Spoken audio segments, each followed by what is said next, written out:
Elle a dit, tu es juste en train d'être insécure. Mon ex et moi sommes juste amis. Tu dois grandir un peu. J'ai répondu, tu as raison, je dois effectivement grandir. Le lendemain matin, j'ai fait mes valises. J'ai emménagé dans mon nouvel appartement à l'autre bout du pays et j'ai enfin commencé la vie que je mettais en pause pour elle. J'ai 31 ans et jusqu'à il y a un mois, je pensais construire un avenir avec quelqu'un. Elle s'appelait Rebecca. Nous étions ensemble depuis 3 ans, dont les 18 derniers mois dans un petit appartement à Chicago. J'avais refusé 2 offres d'emploi dans d'autres villes parce qu'elle disait qu'elle ne pouvait pas partir. Sa famille était ici, ses amis étaient ici, sa vie était ici. Alors, je suis resté, j'ai fait en sorte que ça fonctionne. Je me suis convaincu que c'est ce qu'on fait quand on aime quelqu'un. Les problèmes ont commencé il y a environ 6 mois, quand son ex-petit ami, Marcus, est revenu vivre à Chicago. Elle m'avait dit qu'ils reprendraient contact, qu'ils étaient restés amis au fil des années, que c'était complètement platonique. J'ai dit d'accord, je ne suis pas du genre jaloux. Je n'ai jamais été le type qui dit à sa copine avec qui elle peut ou ne peut pas parler. Mais Marcus a commencé à apparaître. Beaucoup. D'abord, c'était un café. Juste pour rattraper le temps, disait-elle. Puis un déjeuner. Puis un dîner avec un groupe d'amis qui, étrangement, finissait toujours par n'être que tous les deux quand elle rentrait. Elle revenait en sentant son parfum, riait à des blagues internes dont je ne faisais pas partie, vérifiait son téléphone constamment. J'ai essayé de rester cool, vraiment. Mais au bout de 3 mois, je ne pouvais plus l'ignorer. C'était un jeudi soir vers 21 heures. Rebecca se préparait à sortir, encore une fois. Moi, j'étais sur le canapé avec mon ordinateur, essayant de me concentrer sur mon travail. Où tu vas ai-je demandé en essayant de garder une voix neutre. Sortir avec Marcus et quelques personnes de son boulot. Il y a un nouveau bar qui vient d'ouvrir. On est jeudi soir. Et alors? Alors tu es sorti avec Marcus 3 fois cette semaine déjà. Elle s'est arrêtée de mettre son rouge à lèvres et s'est tournée vers moi. On va vraiment refaire ça? Refaire quoi? Avoir encore une conversation sur le fait que ma copine passe plus de temps avec son ex qu'avec moi. Ce n'est plus mon ex, c'est mon ami.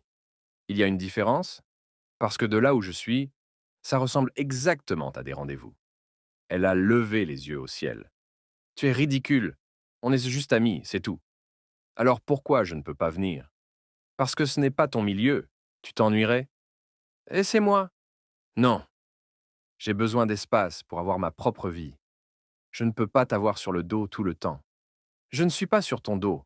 Je demande à faire partie de ta vie. Elle a s'attrapé son sac et s'est dirigée vers la porte. Je n'ai pas le temps pour ça. On en parlera quand je rentrerai. Quand est-ce que ce sera? Je ne sais pas. Tard. M'attends pas. Elle est partie. Je suis resté là à regarder la porte fermée, en sentant quelque chose se fissurer dans ma poitrine. Elle est rentrée à 2h47. Je le sais parce que j'étais encore éveillé, allongé dans le lit à fixer le plafond. Elle est entrée en titubant, gloussant à quelque chose sur son téléphone, et m'a à peine adressé un regard en se glissant sous les draps. Le lendemain matin, j'ai réessayé. Il faut qu'on parle de hier soir. Il n'y a rien à dire. Je suis sorti avec des amis. C'est autorisé. Tu suis rentré presque à 3 heures. Et alors? Je suis adulte. Je n'ai pas besoin d'un couvre-feu. Je ne t'impose pas un couvre-feu. Je te dis que je suis mal à l'aise avec le temps que tu passes avec Marcus. Elle a posé sa tasse de café si fort sur le comptoir qu'elle a claqué. Tu es insécure. Mon ex et moi sommes juste amis. Tu dois grandir. Je l'ai regardé un long moment, vraiment regardé, et quelque chose s'est mis en place dans ma tête. Tu as raison, ai-je dit calmement. Je dois grandir. Elle a cligné des yeux, surprise. Quoi? Je dois grandir et arrêter d'accepter moins que ce que je mérite. Qu'est-ce que ça veut dire? Ça veut dire que j'en ai fini. Fini de quoi? De ça. De nous. De tout ça. Son visage est devenu livide. Tu me quittes pour ça? Je te quitte parce que tu n'es plus dans cette relation depuis longtemps. Tu es juste trop à l'aise pour partir. Ce n'est pas vrai. Ah non? C'est quand la dernière fois qu'on a dîné ensemble? La dernière fois que tu t'es intéressé à ma journée? La dernière fois que tu m'as choisi, moi, plutôt que lui? Elle a ouvert la bouche, puis l'a refermée. Aucune réponse. C'est bien ce que je pensais, ai-je dit. Je suis allé dans la chambre et j'ai commencé à faire mes valises. Mise à jour, je n'ai pas tout emballé ce matin-là. Juste de quoi tenir quelques jours. Vêtements, ordinateur, documents importants. J'avais un box de stockage de l'autre côté de la ville dont Rebecca ne savait rien.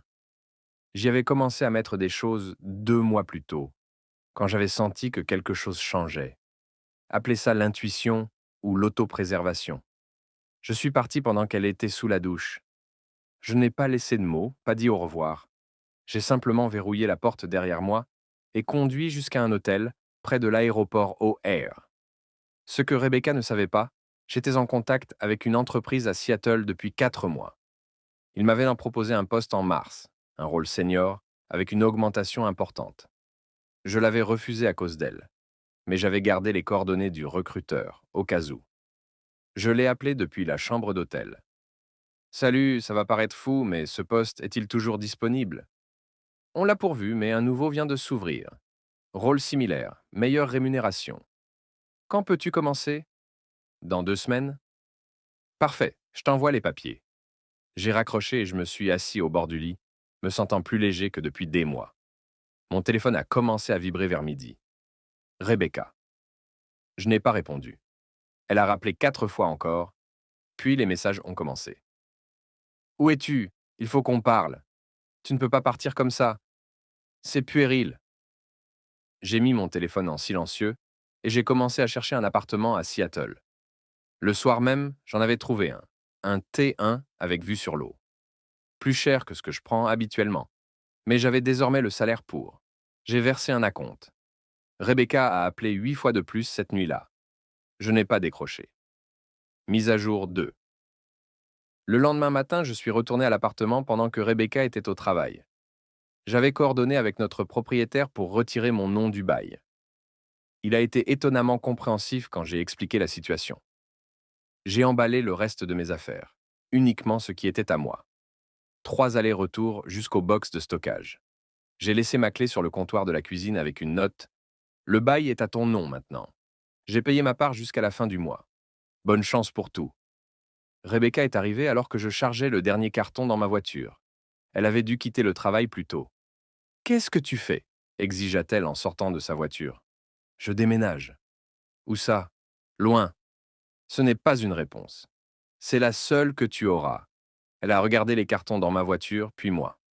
Tu es vraiment sérieux? Complètement. Pourquoi? Pour le fait que j'ai des amis? Pour le fait que tu me traites comme si j'étais optionnel? Pour le fait que tu priorises ton ex au lieu de ta relation actuelle? Pour m'avoir fait passer pour un fou chaque fois que j'essayais d'en parler? Je ne t'ai jamais gaslighté.